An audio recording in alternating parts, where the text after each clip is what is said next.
บายดีดียังผิงไฟอยู่นี่ฮัลโหลสบายดีกำลังเฮ็ดกินบ่กำลังแต่งกินมานี่เจ้าที่หน้าหลายอะไรเนาะ3-4 ปีนี่โอ้มีนาแซงน่ะเด้มีสลับประทานแล้ว เฮ้ย อยากเห็นฝรั่งบ่ใครอยากเห็นฝรั่งไปเบิ่งอยู่เฮือนบุรีเด้อใครอยากเห็นฝรั่งฮะเนาะน้องดีเนาะเจ้าเคยเห็นบ่ฝรั่งห่านเห็นบ่ถือว่าฝรั่งคนทบิดแม่นบ่มาบ้านเจ้านี่แม่นบ่ดอยเอาพี่จัดการโอ้อาหารเฮาก้ามื้อนี้อันก้าเอาเตรียมตัวฮอดแล้วพี่น้องค่ำเลยเพื่อสิมาฮอดบ้านมะกากลางนี่ไอ้น้อง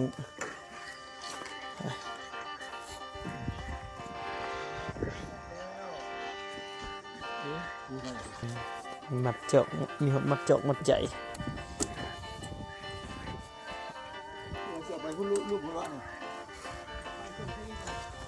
ไปบ้านเหนือ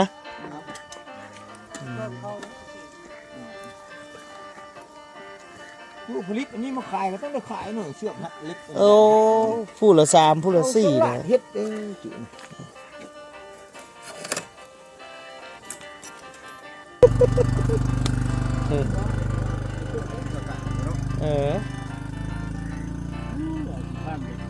เดี๋ยวหรือยัง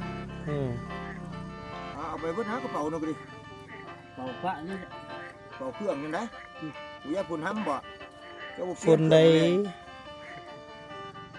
กินบ่สิแห้งอ้าวมีก็เอาแล้ววะผมคิดว่าสิถือดิ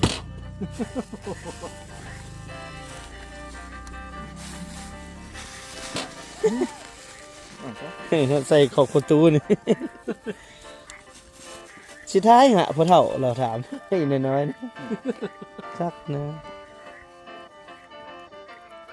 เตรียมตัวเข้าไปบ้านมะกากลางเนาะมื้อนี้ให้เฮาจะเฮาก็เอาไปปะชั้นแล้วปะชั้นก่อนก็แบกเอานั่นตัวนั้นมันก็บ่เปียกแล้ววะตัวนั้นทุกน้ำมันกับถุงตัวนั้นบ่เปียกตัวนี้เขาก็อันนี้เขาก็ยองใส่แล้วก็ได้ยองใส่กระตุกน้ำมันนะว่าอันนี้เขาก็ทิ่มใส่กันแค่ก็ได้ตัวนี้เขาก็แบกเอาสิเช้าก็เช้า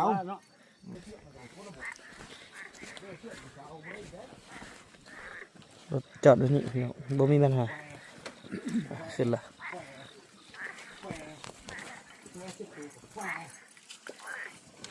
ไอ้โก้เหือแล้วถึงเฮ็ดที่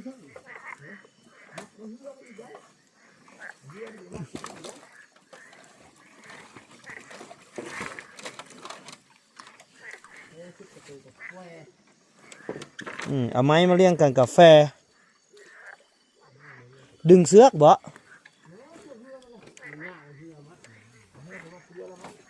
ฮะ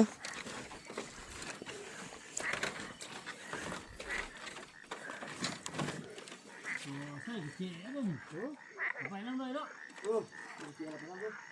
เดี๋ยวเราไปถอดกันขาวเลยเนาะขาวเลยเนาะขาวไว้จะมาถอด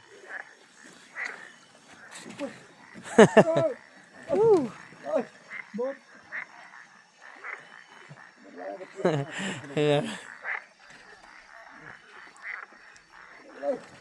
โอ้มามัดเหือใส่นี่เนาะ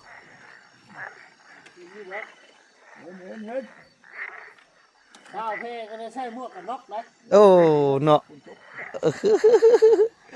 บ่ธรรมดาผมฟ้าวไปแม่งกว่านี้ก่อนยานบ่ได้ใส่บ่พายเรือขี่แพพี่น้องไป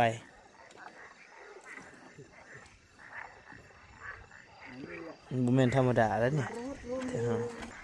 โอ้ยบึงฟังเสียงพี่น้องเสียงเขียดตะโอด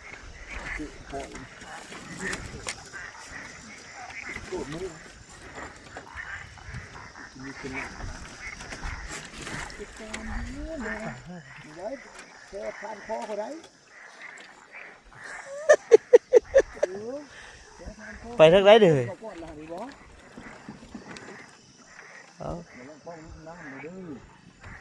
เป็นน้ำได้ อย่าดอกของแท้นี่ใส่พูนไปบัดนี้ถึงแล้วว้าวเดี๋ยวโอ้ยประตูข่อยฟงเลยเจ้าเบิ่งประตูข่อยหน่อยไหมประตูข่อยทั้งยานน้ำอยู่นี่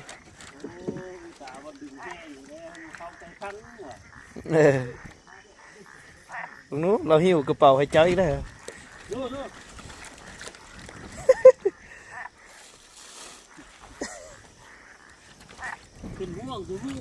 เป็นห่วงจมูกนะเรานะ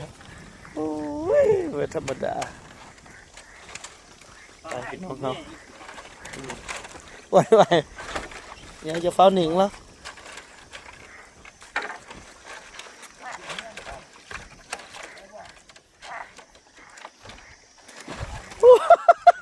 สุดท้าย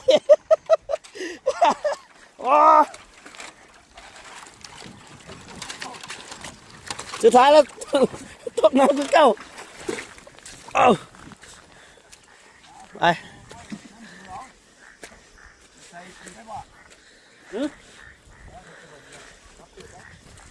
ผมบอกเขา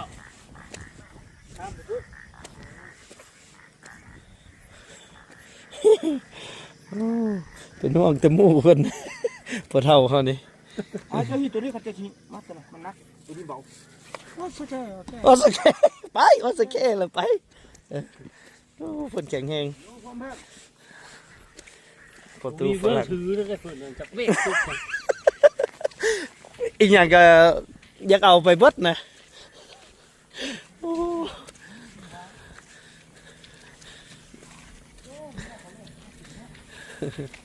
ทีมงานเราเดินทางมาเนาะไกลชิฮอดหมู่บ้านเลยเบิ่งเม็ดฝนพี่น้องฮอดบ้านมะกากลางจนค่ำเลยเนาะเอาเดี๋ยวติดตามเบิ่งแล้วกันอยู่ในบ้านเลยพี่น้องเด้อเฮาสินอนมาถึงแล้วบ้านมะกานี่เป็นบ้านปลอดยาเสพติดเลยนะพี่น้องถือว่าบ่มีคดียาเสพติดแล้วก็เป็นบ้านที่ปลอดอะไรเนาะแล้วก็เป็นบ้านที่เฮาประกาศไว้นี่ดินมากเลยฮะดินเลยฮั่นมีน้ำดินเรียบร้อยบาทนี่สบายดีหนาวบ่สบายดีไอ้โหโอ้สาวมากาเต้นเต้นละเต้นไทยจะเป็นผู้สาวบ่แม่นว่ะจะเป็นผู้สาวมากาโอ้สาวมากาเดี๋ยวเฮียนอยู่บ่โอ้สาวมากามาผิงไฟเฮียนล่ะสาวละมีจะคนผู้สาวนี่ฮะตะกะตันเลยอันซื้อหยังเนี่ยอีหล่าซื้อหยังเจ้าซื้อหยังซื้อดีไอ้ซัวไอ้ซื้อซัวกับดีเดี๋ยวไปด้วยกันสาวดีบ้านมะกาที่ใส่เงินน้องหลังนี้เลยมือจับเข้าบ่มือได้ต่ำบ่ไม่ได้ต่ำเที่ยวบ่ต่ำเอามือต่ำเลยตะกะตันเลยมือต่ำเลยใช่มาต่ำซอยตัดเสาเนาะอันนี้ได้ซื้อสาวอย่างแน่ละผู้ได้สาวแต๋วผู้นั้นว่าสาวแต๋วแม่นใช่ป่ะเน็กอันนั้นเด้น้องเด้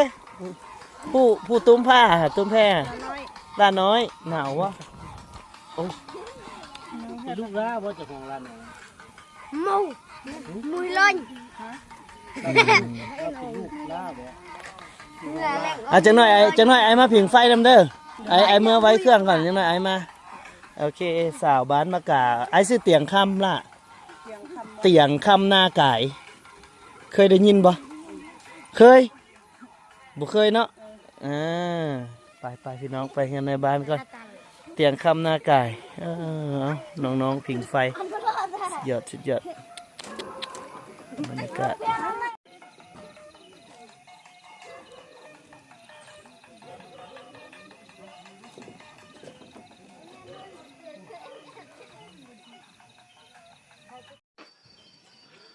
บ้านมะกาบ้านมะกาฮอลเด้อบ้านมะกาตอนนี้เขากำลังเดินทางไปเฮือนนายบ้านนะพี่น้องเนาะเบิ่งฝนฝอยเนี่ยโอ้โหเป็นระยิบระยับเลย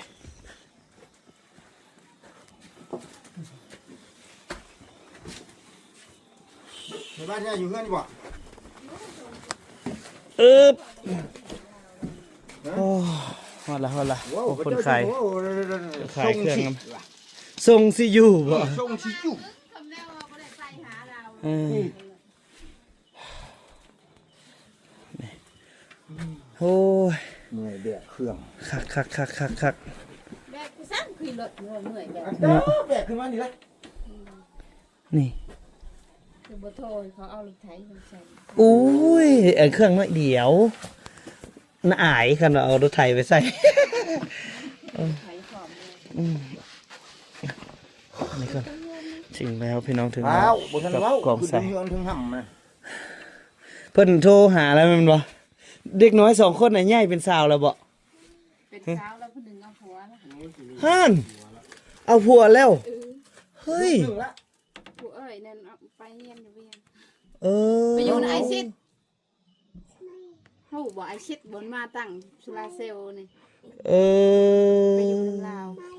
เราพามาอยู่บนเฮียนพุ่นเลย โอ้ก็ดีแล้วเด้คู่แฝดได้เนาะผู้นั้นเนาะ2คนเนาะ แม่น ผู้หญิง2คนเฮามาตั้งแต่เพิ่นยังน้อยๆพี่น้องจนว่าเอาผัวแล้ว บ่เดี๋ยว ผู้หนึ่ง ไนั้นจุ จุอันคู่แฝดหั่นเด้ ยัง ยังอยู่เสยคู่แฝดนะ มา เออ แก้เมื่อยไปยังเจ้าของไปยังว่า เอาออกมาอืม เมื่อยแล้วนี่ ทางลึก บ่ได้บอกเด็กน้อยไปช่องเบิ่งให้นะบ่มีเด็กน้อยซะบ่น่ะเนี่ยอันนั้นเด้บ่มีเด็กน้อยบ่เขาไปช่องบ่ได้ปั่นน่ะ คัก เราอยู่แล้วไปหาเรานี่ พักผ่อนจังหน่อยหนึง มา ก่อน เดือนเก้าบ่มีฝนได้ เนาะ เรื่อง โอ้ แดดแห้งปานหยัง ช่วงยามฝนได้ เดือนเก้าย ามฝนบ่มีฝนยามหนาวเพิ่นมีฝนอ๋อเอาพักก่อนพี่น้องฮอดแล้ว ยังไงเฮามากมากแน่ครับแต่ มิสเตอร์ สเราคนกินบ่ คนลืมเจ้าว่ะ สเราคนกินบ่ เบียร์โอ้นี่เบียร์ละกินเห็นบ่เหล้าเราบ่กินนี่ พากก่อน เดินทางมาบนมือเลยเนาะบ้านมะกาเดี๋ยวสิให้พี่น้องเบิ่งมื้ออื่นบ่ละวิวบ้านมะกาเป็นจังได๋ เพิ่นเมื่อส่งคอยละมือนั้นน่ะมือเจ้าสวนกับ ใช้มีทางหน่อย เออ เออ เจ้าให้หลานไปรับเอาเครื่อง โอ้กูด เออ เก่งมากโอ้เป็นฝรั่งบ่เคยเห็นฝรั่งมาบ้านนี้จักเทื่อบ่เคยแม่นบ่ เชิง นี่ถ้าเว้าจักปากเอาส้นก่อนส้น เคยบ่ ห็นฝรั่งบ่เคยเทื่อทวิตแม่นบ่นี่ เมียรองผู้ใหญ่บ้าน first person ฝรั่ง yeah come here ฝรั่งคนแรก โอ้คนเดียว only one No can you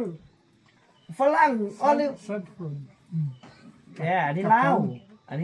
นี้ฝรั่ง first sleep Can you? in here จักเว่าเรื่องกับพิษบูฮู้ดอกพี่น้องเลยแต่ว่าเว่าต่ำหน้าต่ำหลังให้มันเข้าใจก็พอเอาชน ยินบุรีว่าว่ากายแต่ดนว่ะ เอาขึ้นไปบ้านเหนือ ยาก ไป อยากเว้าอะ แต่เฮาไปเฮือนในบ้าน พี่น้องบ้านนี้เอาไปเฮือนในบ้านซะก่อนนี่ มีคนตลอด เอาก็ทักทายสบายดี เจ้าเด็กน้อย พี่น้อง ล่ะ อีกครั้งหนึ่งเลยอยู่ที่บ้านมะกากลางเนาะคือพวกเราพักอยู่นี่เนาะนี่ก็คือฝรั่งคนทบิตที่ได้มาพักอยู่บ้านมะกา เดี๋ยวดิ ซึ่งพวกเราก็ยืนยัน ตายรวงไม่งามไม่ดอก บอกแม่ ยืน นะ เดี๋ยวเราสิให้ยืนยันจากเมียห้องในบ้านหรือว่าห้องเมียห้องบ่ ห้องอยู่แล้วสื่อห้องอยู่แล้วเมีย ซื้อห้องเนาะเมียนี่ซื้อห้องอยู่แล้วแต่ว่ายืนยันครับให้เฮาอีกครั้งหนึงเนี่ยว่าฝรั่งคนแรกที่มาบ้านเฮาแม่นบ่ เจ้าเจ้า มื้อหน้าสิเอิ้นเด็กน้อยมาเบิ่งฝรั่ง นี่แหละพลังตัวจริง ฝรั่งของแท้เลยนี่ บาเนอร์มาเบิ่งฝรั่งcome to see ฝรั่งเด้อบ่เคยเห็น บ่ฮู้จัง โอ้มันตัดออกแล้วเนาะบ่ไม้ไว้ในนี่เนาะ บ่ฮู้ภาษา ไม่รู้ ไม่รู้ ไม่ได้ แกงมาไม่กิน ใช่น้ำใหม่บ่ฮู้ ไปแท้เฮาไปเงินในบ้านเลยไปgo เอ้เพิ่นนี่ล่ะฮู้ มันกระดาเฮามันอัน ไม่หยังหน่อไม้บ่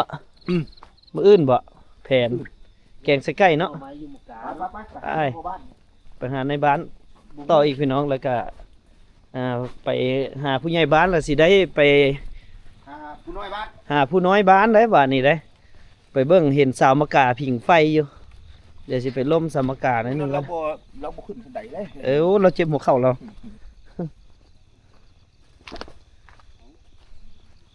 หลังใดแล้ว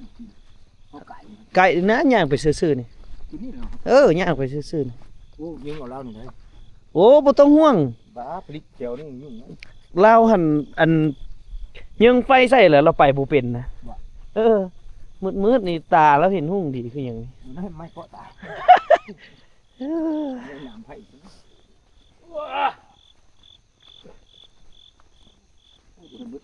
มะกากลางพี่น้อง ไก่ป้ายที่แบบนี้เลย เบิ่งบรรยากาศกลางคืนจักหน่อยหนึงวิวเห็นวิวอยู่บ่กลางคืนคือเจ้าใช้ชีวิตแบบใดเดี๋ยวเฮาจะสิได้เห็น หลังนี้ คือว่า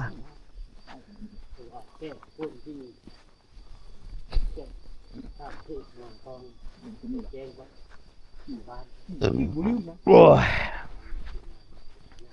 ยบ่แม่นหลังนี้วะหน้าจ๊ะแม่นแล้วชื่ออยู่แม่นละ ปัน อยู่ฮะ นอนแล้วดูก็ดู ขึ้นไปแจ้งในบ้านก่อนนะตัวเฮาขอบเขตชนบทนะพี่น้องเนาะ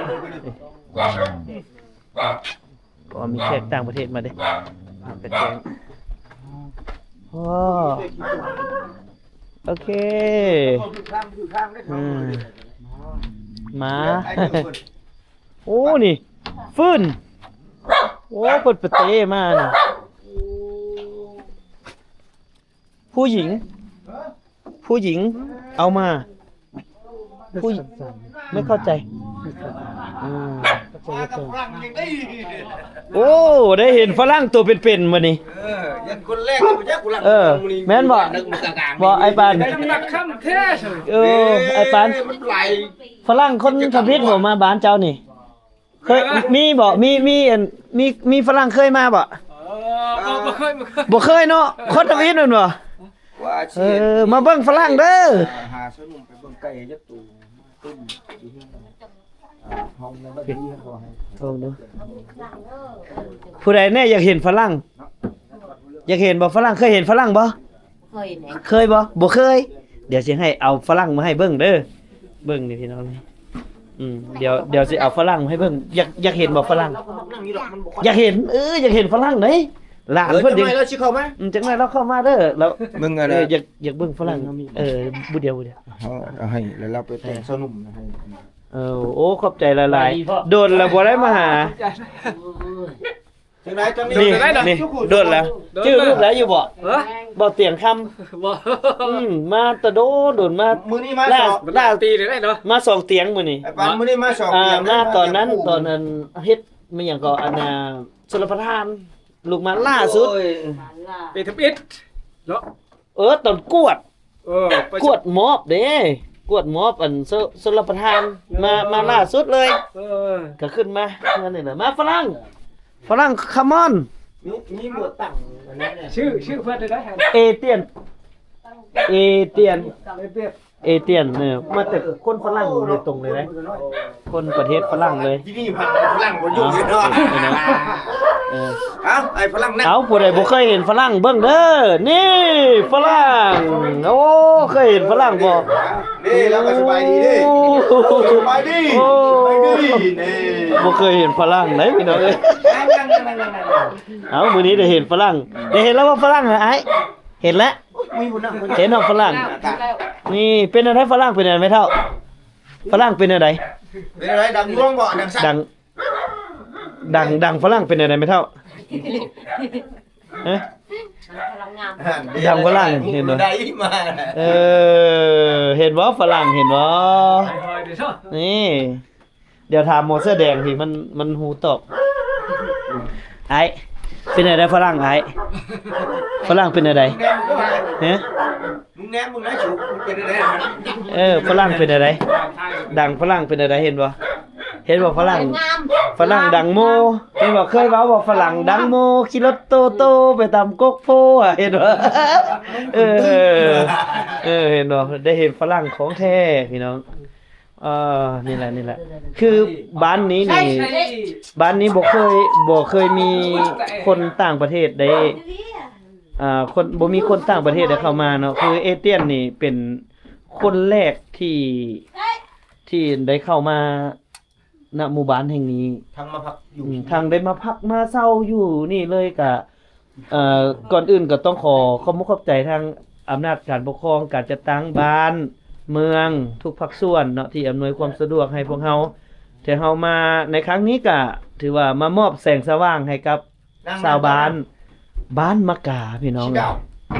ขอบใจหลายๆสำหรับฝรั่งที่ประกอบส่วน เจ็บหัวเข่าแล้วนี่เรานั่งเนี่ย ประกอบส่วน เพิ่นอยากเห็น นั้นมาเนาะ เดี๋ยวลุงมักนั่งเลยนะชื่อเพื่อนได้แห่ง เอเตียนเนี่ยมาแต่คนฝรั่งโดยตรงเลยนะ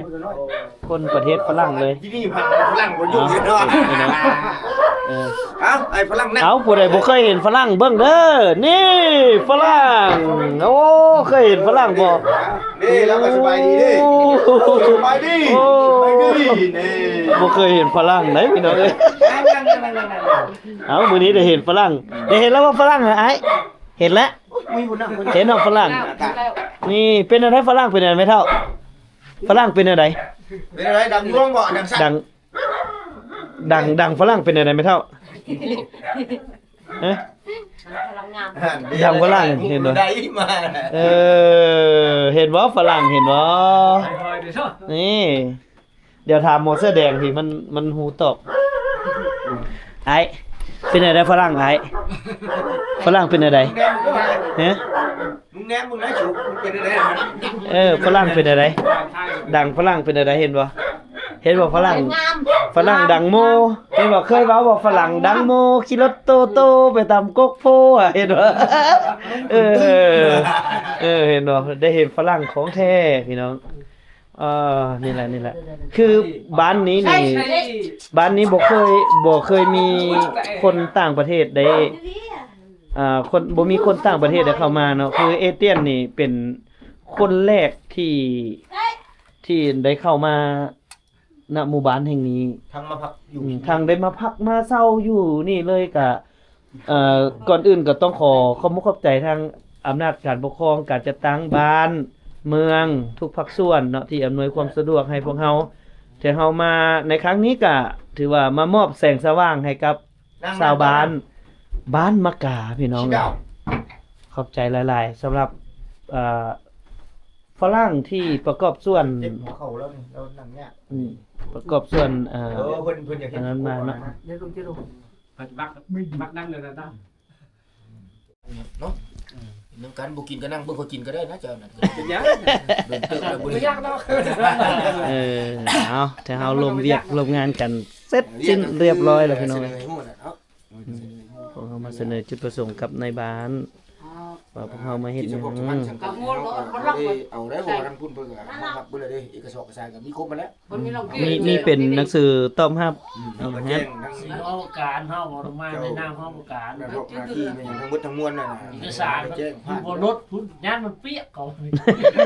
ทางรถไอ้ภาคเลยรถที่เฮาก็จอดไว้เบื้องพุ่นได้ภาคพุ่นได้ก็บ่เป็น เขาเคยพากอยู่หั่น บ่อนจอดรถอยู่แล้ว เคยมาก็จอดอยู่ตลอด บ่เป็นหยัง บ้านนี้ยอมรับบ้านนี้ยอม ร รับ ถเรื่องรางไปจอดแทบทางจอด ถือว่าเป็นบ้านปลอดยาเสพติด อย่า บ้าน ควายเนาะ บ้านทำอิฐสมบ่นี่ มัน ควายไล่ซึ่งเดี๋ยวมามันคุ้มมันได้สิว่าบ่ได้นั่น บ่เป็นห เอ ยั อง จะ ดอก ปิดแล้ว เฮ็ดสุดมิสัยแล้วเนาะไปบัดนี้เถอะเฮาเนาะ เนาะ ไป เอา พุ่นแหละ ไป ไป ไปมีแต่เจ้าเบิ่งกันนะเอามาแล้วก็เอา นุ่งโชคเสื้อก็ได้ไปก่อนได้ เอ้าบ่ทันแกอยู่บ่นี่ ล่อแล้วนะ ว้าว ส่งอันนี้บ่ได้นุ่งบ่ส่งอันนี้บ่แม่นว่าส่งนุ่งอันนี้ บ่ได้บ่ได้ มันจะไล่ล่อวันนี้ ไปโกมิสเตอร์ โอ้มักฟองแมง ใช่ รถตะมู คือเราเอากระเป๋าลงมาได้ เดี๋ยวสิเป็นตะเกียงเลย ใส่มีอย่างอีก เอาพี่น้องเอ้ย เอาให้ เรียบ ได้ ร้อยบ่เรื่องเวียกเรื่องงานที่เฮาก็ได้ เอาให้ได้แล้ว โอ้ในเขตนี้นี่มีแต่บ้านมะกานี่มะกานี่ได้เนาะที่ว่าเป็นบ้านปลอดยาเสพติดเนาะ โดยมดทุ่งนักกายแขวงขมวน เบิดเมืองนากาย มดแขวงขมวน เบิดแขวงขมวน บ้านนี้ถือว่าปลอดแท้ปลอดว่าปลอดอีหลีปลอดแบบบ่มีอีหยังเลยล่ะพี่น้องมีแต่ อย่างเลยนะ สิ่งเสพติดมีแต่ยาสูบติดแบบติดแบบอันบ่สูบก็บ่ได้เนาะ อันนั้น มันบ่แม่นยาเสพติด ยาสูบ ยาสูบมัน แต่พ่อแต่ เขา ไม่ สูบ พ่อจะเป็นแม่พ่อ สูบมาแต่ดนของแท้เลยนะพี่น้องมื้ออื่นเดี๋ยวบ่เตียงค่ำ15ไปเบิ่งปลายของเพิ่นประกาศเป็นที่เรียบร้อยเนาะเป็นบ้านปลอดยาเสพติดบ้านเดียว อยู่ในแขวงขมวนของพวกเฮาแต่ว่าเมืองนากายของพวกเฮาก็ญาติได้สมเสยหลาย เดี๋ยวก่อนเดี๋ยวเจ้าได้เฮียนผู้ชอบเลย ไอ้ผู้ชอบครับบ่มีเนื้อกินแล้ว เจ้าดินเกาะเล็บรักนี่ โอ้ยยังน้ำไปเอ้ย ไม่มีเนี่ย ยามนี้ก็ฝนตก เราไปนี่ใช่ ถ้าพอเท่าเฮาเนี่ยได้เห็นเนาะฝนตกฝนตก ฝนตกนะ เป็นงวกคนบ่ บ๊ายบายเสื้อสีแดงครับโอ้เก่งหลายพูดน่ะเก่งหลายฮู้จักตอบฮู้จักอีหยังพี่น้องเอาฝนพี่น้องเบิ่งนี่ฟ้าฝนโอ้เอาพี่น้องบ้านมะกาก็ได้เห็นฝรั่งครั้งแรก ได้เห็นฝรั่งเครือทำอิฐ เนาะ ประมาณตัวละแสนนะ นี่ แรงอัน ไปเดี๋ยวถ้าเฮาไปนำ แต่นี่นับ ใกล้ๆสิไป ถ้าเฮาสิไปนำเจ้าพาเพิ่นเมื่อกินเบียร์ท่า เออ เลยจากไหล เดี๋ยวได้เพิ่น เดี๋ยว เดี๋ยวชอบชามหัวหน้าดิ โอ้แม่นเบิดบ่นี่ แม่นมดจะชอบชามหัวหน้านี่ บ่เป็นไปเดี๋ยวเขา แล้วก็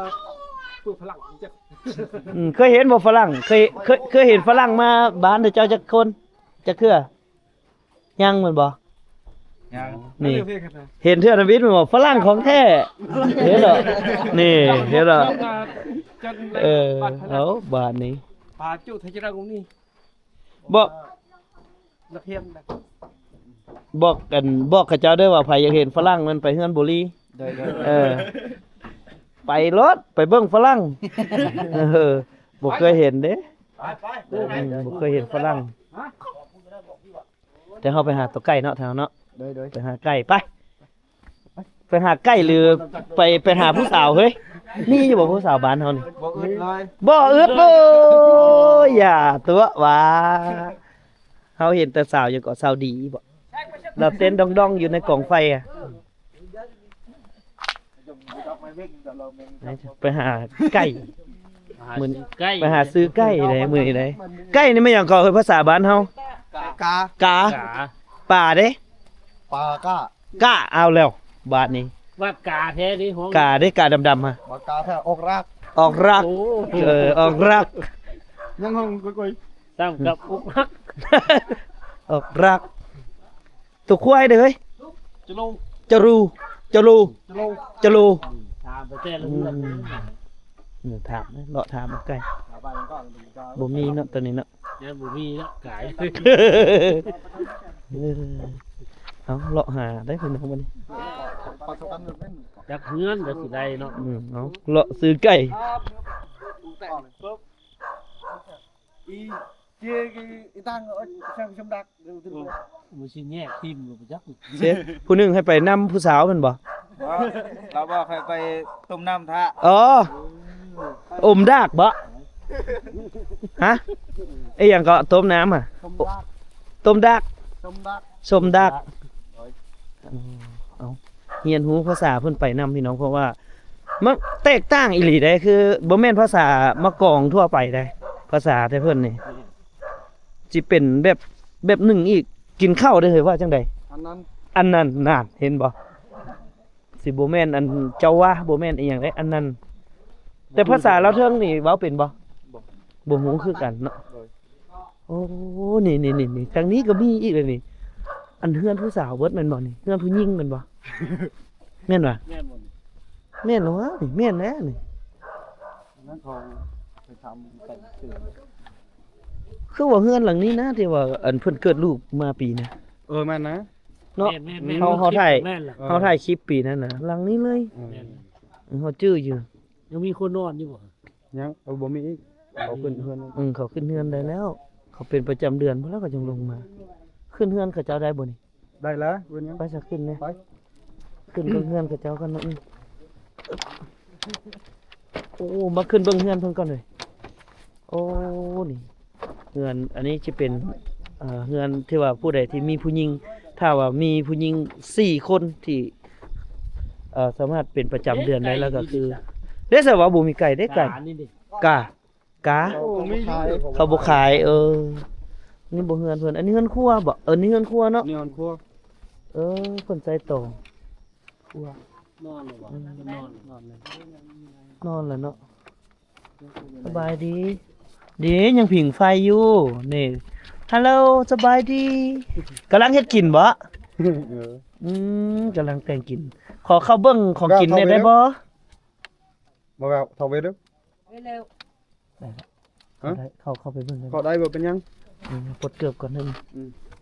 มาเบิ่งของอยู่ของกินของเพิ่นในยามแรงพี่น้องเพิ่นกินจังโอ้ มือปวด กินหยังกินกับหยังนี่ เขาก็จะเพ กินข้าวกับหยังอันนี้ จะเพ เจียวหมกเพชรละ อืม ชี้ พี่น้อง เอาหุงกินเนาะเพิ่นหุงกิน เข้าให้บ่ ชี้ หน้านี่ พระเจ้าที่หน้าหลายเลยเนาะ นะ 3-4 ปีนี่ โอ้มีนาแซงน่ะเด้มีสลประทานแล้ว อ่า อืม นี่เคยเฮา เคยบ่ เคยน้อง อ๋อสบายดีแม่นอันผู้นี้บ่เลย เขาถ่ายคลิปมาปีน่ะวนอันปัวกับเมียฮะ ไอเตียงคำ แม่นบนเฮาอันปัวกับเมียนะแม่นบ่เฮามาถ่ายคลิปปีน่ะ ปีอันยังไงเนี่ยปีอันไดเนาะปีอันมอบชลประทานน่ะมอบชลประทานนี่หั่นนะ แม่นนะแม่น แล้วแหละมาแหละอันเกิดลูกอยู่นี่ดิเขาถ่ายคลิปฮะเจ้าบ่ผู้ใดอันเกิดมื้อนั้นน่ะ นี่ ผู้ใดหมอนี้บ่ คนนี้ โอ้กำลังกินข้าวอยู่เนาะ ลูกชาย